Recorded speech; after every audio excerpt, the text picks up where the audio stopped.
Scottish football chiefs will consider moving games to England if restrictions limiting the number of fans to 500 remain in place. The SFA and SPFL Joint Response Group have warned the Scottish Government that restrictions on matchday attendances, sparked by a surge in Omicron infections, are costing clubs £1.5 million,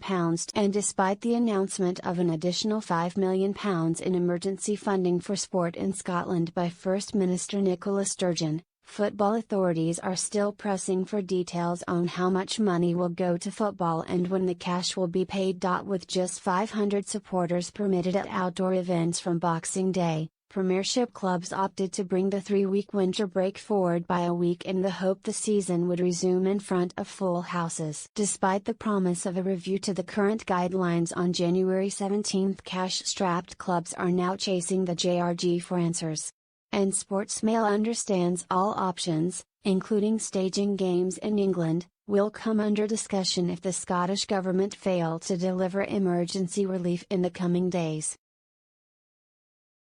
Vowing to distribute cash where it is needed most, the First Minister said on Wednesday, "We are working with Sport Scotland and as quickly as possible with, for example, ice hockey and basketball clubs, as well as football, rugby and horse racing to determine fully the financial impact the current measures are having.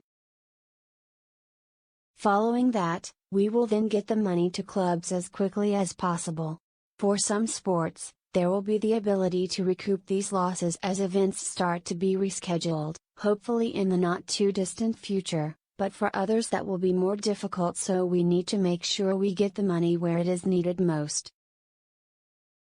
With almost a month to go until the Six Nations kicks off, Scottish Rugby still expect to face England at a packed Murrayfield in the Championship opener, despite talk of moving games south. There have been no discussions, at any level within the SRU, about moving the February 5 Calcutta Cup clash to Newcastle's St James Park, or any other stadium south of the border, in a bid to beat restrictions on crowd numbers.